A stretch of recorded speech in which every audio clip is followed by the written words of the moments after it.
it was unbelievable. And the worst part, the worst thing, the reason I say it's glitchy, you will not believe this. I wish, more than anything, I had a recording of this. Because you would not believe this, and you probably still won't believe this even when I tell you, but I swear to God this is what happened. Okay, this is my car, right? I'm driving down a straightaway. It's completely level, okay? There's no bends, no curves, no monsters on the road. There is nothing in the road, okay? I'm speeding down the road, not turning, not doing anything that would cause me to spin out, to fail, or anything. I'm going right down the middle of the road. All of a sudden, my car stops. Like, if you've ever seen Mythbusters, you know where they're trying to do that drive shaft pole vault, where the drive shaft falls out, it hits a pothole, and then it lurches forward? My car goes from 70, all of a sudden it stops, pitches forward. The camera goes into this kind of slow-mo that happens when you crash or you're doing like a really cool jump. Stops, slow-mos, pitches forward, it goes... goes to an exterior camera where you see my camera like go. It goes to like a 70 degree, like a 120 degree angle. It freezes there, and then for no reason, it lurches backward, flies into the air, lands on its wheels, and stops. I recovered from that. I don't know what I hit to cause me to pitch forward like that. Physics reversed themselves. I land on my wheels, and I'm fine. I don't believe it. It plays like something. I was in a computer graphics class one time where we just programmed like the basest of elements whirring around on an island you could control with your keyboard. That controlled better than the driving does. The driving is awful. I've played, there's these PlayStation games that were called Driver, like Driver 2 or something like that, had the worst driving controls I'd ever seen. This is worse. I once had a car lose its hood, its trunk, and its doors by hitting a curb. Like, the car hit the curb, bounced a little bit, bumper falls off, hood flies off, doors fly off. It shears. The damage is ridiculous. I've seen bodies. The ragdoll physics in this game are horrible. I've seen bodies like bent over backwards over like a hedgerow with their knees like stuck way up in the air and their arms like tangled up like this. I'm like, how would that ever happen? People do not fall like that. The controls, the shooting controls in first person are terrible. You have to hit these little fissure points, like you'll see these scars that crisscross all over their bodies, only the scars are always in the same place on the same character model, so there's no surprises there. And the controls are so finicky, you'll think you have shot a creature, but there's kind of an inaccuracy built into the guns where you're never shooting where you think you're shooting. You have to shoot them with flaming bullets, otherwise it doesn't count. Sometimes even when you shoot them in a fissure, it doesn't count. Sometimes they have fissures on their backs or on their ankles or something like that, and you have to shoot them there. So it's impossible to shoot them. You have to throw like a bomb to get them, or you have to use... I eventually started using the hairspray because that was the only way I could ever think of to actually just get all their fissures in one go. It's really hard to do that because the accuracy is so bad, and these guys are always pounding you over the fucking head with their fists. And every time you do that, and the other thing, you might have like a flaming chair or something. Good for you. Fire axes. You can wail on a guy with a fire axe, and you can't kill them with a fire axe because it's not on fire. But if, like, say you had a flaming log or a branch or a chair or something like that, okay, fine.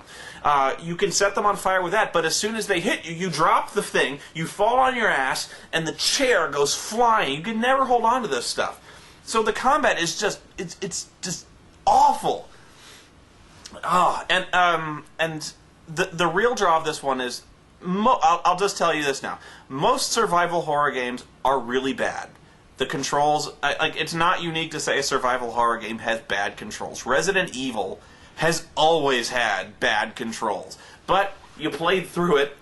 I hate to say this. You played through it for the story, I guess. Even though Resident Evil games also had really terrible stories. But you played them through for the story. You wanted to see how it would end. You liked killing zombies. Whatever. Alone in the Dark story starts off really well. And it's just boring. It's just another thing where some big bad is trying to cross over into Earth. You have to stop it. And of course, you have to carry around a magic stone. Everyone wants your stone. And blah, blah, blah. It's just dull. It doesn't end... I'm not going to spoil it for you, but it doesn't end in any exciting manner. There's two possible endings, and neither ending is conclusive. Neither ending is... It's kind of like a... It doesn't resolve anything, and it's confusing. And worse, it just ends really abruptly. It's just like this guy just says a line, and the credits roll, and that's it. And you go, well, did I do the wrong thing? Did I skip something? No, that was the ending. It just stops. And the worst part of the story is that everything is building to like this really climactic confrontation with, this is not a spoiler, there's this guy named Crowley who is antagonizing you through the entire game, and you'd think that you'd have some kind of epic showdown with him. You don't. The big bad that comes through the portal. You'd think, after everything that has happened through this game, you'd think this game would culminate in some climactic, epic boss battle against some gigantic demon with using all the weapons and all the knowledge you've accumulated, using your psychic powers. You'd think you would have this gigantic battle. You don't. You just don't.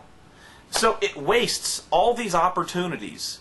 It wastes all these dramatic opportunities to have good fights, good story. It just fails. It's not good at all.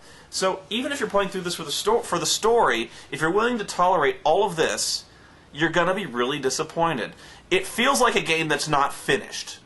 I think that's really what I would put it down to. If this game had another 6 months in development, they could have probably tweaked the really glitchy hit detection. They could have fixed the you get hung up walking. You'll get hung up on desks. You'll get hung up on debris. They could have fixed that.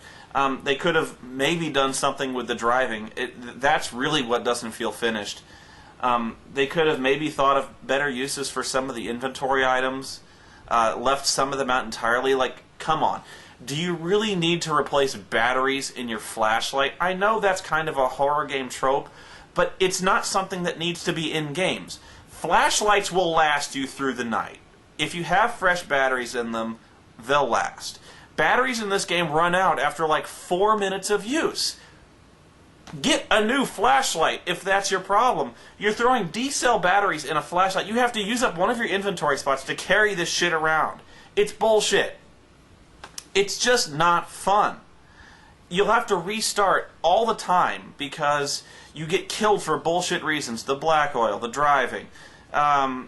You'll get bushwhacked by some monster you can't kill, even though you've been shooting them in their fissures. The telekinetic powers, like the telepathy, the things you use when you close your eyes, you can see magic items. That's clunky. It doesn't work. It doesn't feel like it's effective. And even though you can close your eyes and see the weak points on monsters, guess what? You can see them anyway. What really annoyed me about the driving, about having to drive so much, is you can't progress in the game until you have killed a certain number of evil trees. There's evil trees around Central Park, and you can find them on your GPS, and you have to burn them.